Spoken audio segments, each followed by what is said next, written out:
आइए बढ़ते हैं आज के सब्जेक्ट की ओर। और आज का सब्जेक्ट काफी ज्यादा इंपॉर्टेंट है। Bajaj Pulsar 125 split seat versus Honda की ओर से आने वाली पॉपुलर ESP 125। दोनों ही 125 सीसी की गाड़ियां हैं। इन दोनों में अक्सर लोग कंफ्यूज हुआ करते हैं कि कौन सी खरीदे।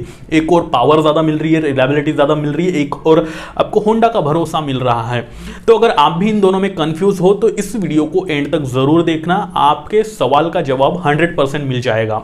आइए जानते हैं इन दोनों ही गाड़ियों के बारे में कुछ प्रैक्टिकल बातें जो आपके लिए डिसीजन मेकिंग का काम कर सकती है। मैं हूं चेतन पाटिल, आप देख रहे हैं आस्क ऑटो गुरु। लुक वैसे भी सब्जेक्टिव मैटर होता है, मैं इस पर कभी भी नहीं बोलता। आप मुझे कमेंट में बताना दोनों में से किसका लुक आपको अच्छा लगता है। बात कर ली जाए इन दोनों के बिल्ड क्वालिटी की यानी कि मजबूती की, तो यहां पर बजाज ने अब की बार काफी अच्छी क्वालिटी प्रोवाइड की है। वैसे हमेशा करता है, लेकिन अक्सर देखा जाता है कि कुछ सालों बाद बजाज की कुछ ही गाड़ियों में स्पेयर पार्ट डीले हो जाते हैं या फिर कुछ लूज हो जाते हैं, लेकिन पल्सर में ऐसा बहुत ही कम देखने को मिलता है। फ्रंट का जो हेडलाइट है वहां पे कुछ लूजनेस दिखने लग जाती है, ये पहले हुआ करता था। आज की डेट में इससे भी सुधार कर दी गई है। वही उसके अलावा यहां पे अगर आप सीट की क्वालिटी, हैंडल की क्वालिटी, स्विचेस की क्वालिटी, मडगार्ड्स की क्वालिटी, हेडलाइट की क्वालिटी, रियर लाइट की क्वालिटी, इंडिकेटर्स तो फ्लेक्सिबल है उसकी भी क्वालिटी, पल्सर में जो चीजें अब की बार लगाई गई है काफी अच्छी क्वालिटी के है। होंडा के एसपी की बात ही क्या करनी, यहां पे होंडा द्वारा दी गई गाड़ी में अक्सर बिल्ड क्वालिटी काफी अच्छी होती है, थोड़ी सी डिसअपॉइंट साबित होती है, जो कि उसके जो आपका राइडर बैठता है यानी कि राइडर के लेग के पास थोड़ा सा वहां पे जो प्लास्टिक मटेरियल है कुछ हद तक उसका पेंट फेंट हो जाता है, ऐसा सुनने को मिला है, देखने को भी मिला है। वो चीज छोड़ करके जो यहाँ पे चेसिस दी गई है, जो यहाँ पे बिल्ड क्वालिटी नजर आती है, अपने आप में बेहतरीन है। इन शॉर्ट अगर कहूं तो दोनों ही गाड़ियों में काफी अच्छी बिल्ड क्वालिटी आपको देखने को मिलती है। ESP 125 में आपको 118 kg का जो है कर्व वेट देखने को मिलता है और पल्सर 125 में आपको 142 kg का जो है कर्व वेट देखने को मिलता है। अब इसका प्रभाव हाईवे पर भी दिखता है, जो कि हम आगे बात करने ही वाले हैं, क्योंकि हाईवे पर चलते वक्त थोड़ा सा वजन अगर ज्यादा है तो स्टेबल अच्छे से चलती है गाड़ी। प्रैक्टिकली बात यहां पे कर रहे हैं तो वो आगे कर ही लेंगे। दोनों ही गाड़ियों को अगर खराब रास्तों पर लेकर जाना पड़े, ओबा-खाबा रास्तों पर लेकर जाना पड़े, तो यहां पे इनका ESP 125 का जो ग्राउंड क्लियरेंस है 160 mm का मिल रहा है और पल्सर में आपको 165 mm का मिल रहा है। ज्यादा फर्क नहीं है, 19-20 का फर्क है, 5 mm से ज्यादा है पल्सर में।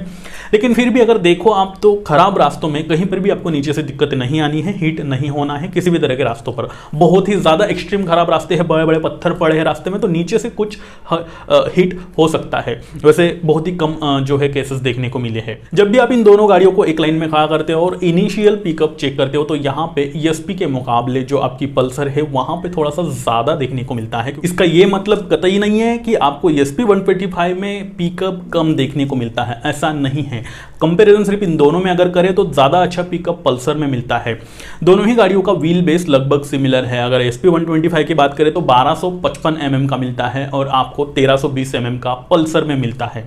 तो जो ESP है सिटी राइडिंग में यानी कि टर्निंग रेडियस, जाहिर सी बात है जितना कम व्हील बेस है उतनी टर्निंग रेडियस कम होने वाली है, तो ESP की कम आती है और पल्सर 125 का थोड़ा सा ज्यादा टर्निंग रेडियस आपको मिलता है। तो सिटी राइडिंग में ज्यादा अच्छी कम जगह में घूम जाती है ESP, यहाँ पे ये विनर है। वैसे भी दोनों ही गाड़ियों को सिटी में भी चलाया जा सकता है, ज्यादा दिक्कतें आपको नहीं आने वाली। ESP 125 की जो सीट हाइट है 790 mm की मिल रही है। अगर आपकी हाइट 5.5 फीट है तो आप इसे आराम से चला सकते हो। वही सीटिंग पोजीशन इसकी काफी अच्छी है, कंफर्टेबल है, पूरी की पूरी एक सीट आपको मिल रही है। पीछे भी जो पिलियन है वो भी अच्छे से बैठ सकता है, वो भी कंफर्टेबली राइड कर सकता है राइडर के साथ ही अगर वन साइड बैठने वाला कोई बंदा या फिर बंदी हो, एजेड लोग होते हैं हमारे घर में, मम्मी पापा वगैरह, तो वो बैठते हैं वन साइड में, सारी गार्ड तो मिल ही रहा है। साथ ही साथ कंफर्टेबल सीटिंग पोजीशन पिलियन के लिए वन साइड बैठने वाले बंदे को भी या फिर बंदी को भी अच्छे से सपोर्ट कर लेती है ESP 125। कहानी थोड़ी सी उल्टी हो जाती है पल्सर 125 में। यहां पे राइडर के लिए तो नो डाउट अच्छी सीटिंग पोजीशन है, थोड़ी सी माइनर सी एग्रेसिव है, लेकिन वो चलती है क्योंकि इतनी ज्यादा आपको दिक्कतें नहीं आती है ट्रैफिक में। लेकिन पिलियन की मैं बात करूं तो ये स्प्लिट सीट है, जाहिर सी बात है इसका नाम स्प्लिट सीट ही रखा गया है।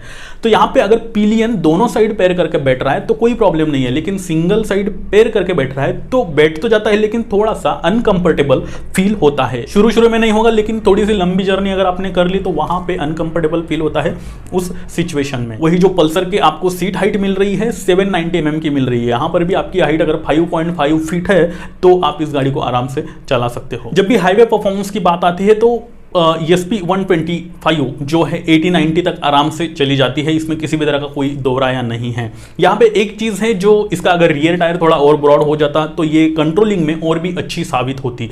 यहाँ पे एक डिसअपॉइंटमेंट ज़रूर हुई है क्योंकि इसका रियर टायर जो है वही अगला भी है, यानी कि साइजेस दोनों की लगभग सेम है, तो वो चीज़ है। लेकिन फिर भी अगर आप 80-90 किलोमीटर पर आवर की स्पीड पर चलाते हो तो गाड़ी स्टेबल चलती है, किसी भी तरह का कोई प्रॉब्लम नहीं आता है। लेकिन बारिश के दिनों में या फिर रास्ते अगर खराब है, चिकनाहट है, तो ऐसे में आपको इस पर कॉन्फिडेंस लूज होता है, राइडर को इतना अच्छा जो है सपोर्ट नहीं कर पाती गाड़ी, और कहीं ना कहीं स्किड भी होती है पैनिक सिचुएशन में अगर ब्रेक लगाए तो। पल्सर की बात करूं तो यहाँ पे ये गाड़ी आराम से 90 प्लस क्रॉस कर जाती है, 100 तक भी जो है चली जाती है, ESP भी चली जाती है, लेकिन वही ना कहीं वो कॉन्फिडेंस जो है फील नहीं हो पाता है जो कि पल्सर पे होता है। इसके फ्रंट और रियर दोनों टायर ब्रॉड है पल्सर के, और उस वजह से रोड स्टेबिलिटी काफ़ी अच्छी जो है बना करके चलती है। जैसे मैंने शुरू में कहा, कर्व वेट दोनों का अलग अलग है, पल्सर का थोड़ा ज़्यादा है, तो उसका भी प्रभाव आपको हाईवे पर जो गाड़ी चलाने में दिखता है। कहीं ना कहीं परफॉर्मेंस के मामले में, स्पीड हो या फिर कॉर्नरिंग हो, वहां पे आपको पल्सर थोड़ी सी अच्छी सपोर्ट करने वाली है। अब शाइन में थोड़ा सा अगर टायर बड़ा हो जाता तो शायद ये भी कहीं ना कहीं उसे कॉम्पीट कर पाती। टायर की बात कर ही रहा हूं तो यहाँ पे दोनों में ट्यूबलेस टायर्स आपको मिल रहे हैं। ESP 125 के फ्रंट में आपको 80/100 और रियर में भी 80/100 18 इंचेस के टायर मिल रहे हैं। पल्सर के फ्रंट में आपको 80/100 17 इंचेस और रियर में 100/90, तो ये फर्क है, आप समझ लो 17 इंचेस के टायर आपको मिल रहे हैं, दोनों ही ट्यूबलेस है। चलो बात कर लेते हैं इन दोनों के दिलों की। ESP 125 में आपको 124 CC air cooled single cylinder 4 stroke BS6 engine मिल रहा है। यहाँ पे आपको FI मिल रहा है, साइलेंट स्टार्ट इस गाड़ी में आपको मिल रहा है, यानी कि ACG। साथ ही साथ होंडा की अपनी घरेलू टेक्नोलॉजी HET इसमें डाल दी गई है, और ये इंजन जो है मैक्सिमम पावर निकालता है 10.8 PS का और मैक्सिमम टॉर्क 10.9 Nm का। यहाँ पे आपको kick and self start option मिल जाता है। अब इस इंजन के बारे में बताएं तो ये काफी स्मूथ इंजन है भाई, होंडा के इंजन होते ही स्मूथ है। 90 किलोमीटर पर आवर के स्पीड पर भी आपको ये जो है वाइब्रेशन महसूस नहीं होता है, और ना ही किसी तरह का नॉइस अंदर आता है। पल्सर में आपको 124.4 सीसी का air cooled single cylinder 4 stroke 2 valve twin spark जो इंजन है, BS6 इंजन है, वो मिल रहा है। यहाँ पे DTSI टेक्नोलॉजी मिल रही है बजाज की, और यहाँ पे आपको कार्बोरेटर मिल रहा है, ये भी फर्क है। मैक्सिमम पावर 11.8 PS और मैक्सिमम टॉर्क 10.8 न्यूटन मीटर का जनरेट करता है। यहाँ पर भी आपको किक एंड सेल्फ स्टार्ट का ऑप्शन मिल जाता है। इसके इंजन के बारे में बात करें तो ये भी स्मूथ इंजन है। पल्सर मतलब बजाज की गाड़ियां होती ही ऐसी है कि इनको आपको अच्छे से ख्याल रखना पड़ता है, time to time oil change करना पड़ता है, काफ़ी मतलब मेंटेनेंस जो है इनका आपको टाइम टू टाइम करना पड़ता है, तब जाकर ही आपको लॉन्ग लाइफ चलती है। और अगर चलती है तो वाकई इनके जैसे परफॉर्मेंस शायद ही कोई गाड़ी दे पाती है। तो वही चीज़ है, कहीं ना कहीं लो मेंटेनेंस गाड़ियां भी होंडा की गाड़ियों को कहा जाता है। दोनों ही गाड़ियों में आपको 5 स्पीड गियर बॉक्स मिल रहा है। अब यहाँ पे ESP के जो गियर बॉक्स से थोड़ी सी दिक्कतें आई हुई है यानी कि मार्केट में दिखी हुई है, थोड़ा सा कहीं ना कहीं गियर शिफ्टिंग में हार्ड लगा हुआ है। अगर ट्रैफिक में हो, फर्स्ट से सेकंड, सेकंड से थर्ड, थर्ड से फोर्थ, जब भी आप कोई शिफ्टिंग करते हो तो वहां पे कहीं ना कहीं जो है प्रेशर लगाना पड़ता है या फिर अटकता है गियर, जो कि पल्सर में नहीं होता है। पल्सर की गियर शिफ्टिंग काफ़ी स्मूथ है। दोनों ही गाड़ियों की पुलिंग पावर या फिर खींचने की ताकत आप कह लो अच्छी खासी है। दोनों ही गाड़ियों पर अगर 2 बंदे बैठे हैं अच्छे हट्टे कट्टे, साथ ही कुछ सामान वगैरह भी है, तो भी ये गाड़ियाँ पहाड़ों पर हो या फिर किसी अच्छे रास्ते पर हो, खींच करके लेकर के जाती है।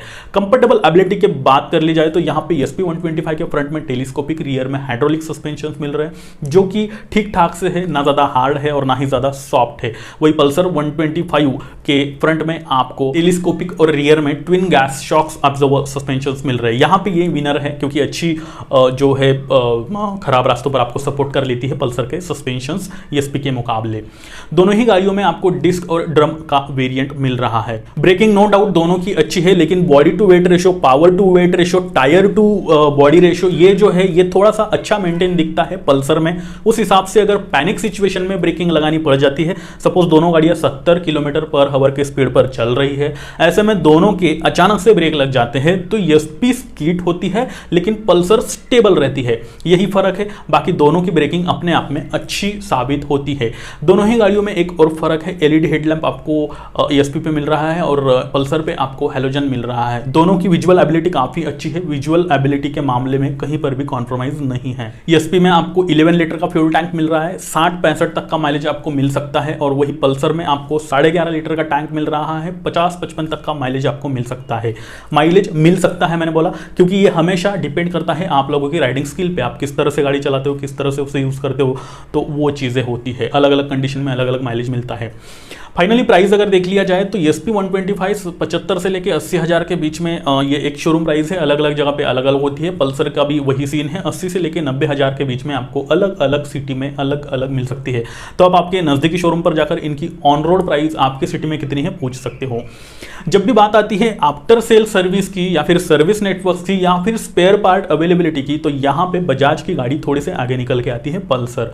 इसका ये रीज़न है क्योंकि बजाज जो है वो इंडियन कंपनी, पहली चीज़ उसके सर्विस सेंटर जगह जगह आपको अवेलेबल हो जाते हैं और स्पेयर पार्ट भी थोड़े से चीप सस्ते में मिलते हैं। लेकिन ESP में आपको ऐसा नहीं है कि ये चीज़ें महंगी मिलेगी या फिर नहीं मिलेगी। तो अगर आप सिटी के आसपास के एरिया में रहते हो तो वहाँ पर आपको सर्विस सेंटर्स उनके अच्छे से अवेलेबल हो जाएंगे, सर्विस भी अच्छी रहती है होंडा वालों की, आफ्टर मार्केट सर्विस। लेकिन अगर बहुत ही ज़्यादा विलेज वाले जगह पे आप रहते हो, वहाँ पे सर्विस सेंटर नहीं है आसपास में या फिर किसी लोकल गैरेज नहीं है, तो उसके स्पेयर पार्ट मिलने में थोड़ी सी दिक्कतें आ सकती है।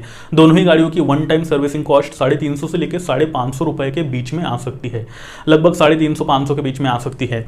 अब अगर आप कोई बड़ा मेजर पार्ट चेंज करते हो तो उसका खर्चा जाहिर सी बात है अलग ही आना है। अब आइए मुद्दे पे बढ़ लेते हैं, मोरल की बात कर लेते हैं कि इन दोनों में से कौन सी गाड़ी आपको खरीदनी चाहिए। देखो दोनों के कुछ प्रोज कुछ कॉन्स, प्रैक्टिकल बातें जो मार्केट से पता चली थी मैंने आपको बता दी। इससे आपको अंदाजा हो गया होगा कि आपके लिए कौन सी गाड़ी बनी है। फिर भी मैं लास्ट में आपकी हेल्प कर देता हूं। अगर आपका मैक्सिमम सिटी यूज होता है, कुछ स्पोर्टी लुक आप देख रहे हो थोड़ा बहुत, कभी कभी आपका हाईवे पर चलना होता है और आप एक नॉर्मल यूज़ वाले बंदे हो, यानी कि 50-60 या फिर 55 किलोमीटर, 60 किलोमीटर 70 किलोमीटर तक ही आपका स्पीड होता है, काफ़ी ज़्यादा आप थ्रोटल रेव नहीं करते हो, काफ़ी ज़्यादा घुमाते नहीं हो, कॉर्नरिंग आपको पसंद नहीं है, तो ऐसे में आपको ESP 125 लेनी चाहिए। अब अगर आप फंकी राइडर हो, आपको लुक के साथ साथ पावर भी अच्छी लगती है, वही आपको कुछ ज़्यादा ही स्पोर्टी लुक चाहिए, साथ ही साथ अगर आपको स्पीड पसंद है, आपको कॉर्नरिंग पसंद है, ज़्यादा हाईवे राइड्स आपकी होती है, कॉलेज गोइंग स्टूडेंट्स हो, तो ऐसे में आप पल्सर 125 की ओर बढ़ सकते हो। आफ्टर ऑल ये आपकी चॉइस रहेगी, ये मैंने मेरे ओपिनियन के हिसाब से आपको बताया। अब अगर आपके पास भी इन दोनों में से कोई भी गाड़ी है या फिर दोनों ही गाड़ियां क्यों ना हो, आप आपका ओपिनियन या फिर रियल लाइफ एक्सपीरियंस या फिर ओनरशिप रिव्यू हमारे साथ शेयर कर सकते हो। नीचे डिस्क्रिप्शन में इंस्टा, ट्विटर, फेसबुक की लिंक दे रखी है, फॉलो करके लिख कर जरूर भेजना। हर मंडे में लेकर आता हूं आपकी बात आस्क ऑटो गुरु के साथ इस एपिसोड को, वहां पर मैं आपके नाम के साथ साथ उस एक्सपीरियंस को बाकी पब्लिक के साथ शेयर करूंगा। होता यह है कि आपका एक्सपीरियंस बाकी लोग देखेंगे और उनको भी उनके बाइंग डिसीजन के टाइम उनकी हेल्प हो सकती है। अब अगर आप चाहते हो कि आपके कार और बाइक से रिलेटेड सभी सवालों के जवाब आपको एक ही चैनल पर अवेलेबल हो जाए, तो ये चैनल सिर्फ आपके लिए है, इसे सब्सक्राइब करना ना भूलें। इसी के साथ मैं चेतन पाटिल लेता हूं आपसे विदा और फिर से मिलता हूं ऐसे ही किसी नए इंटरेस्टिंग वीडियो के साथ। तब तक के लिए नमस्कार।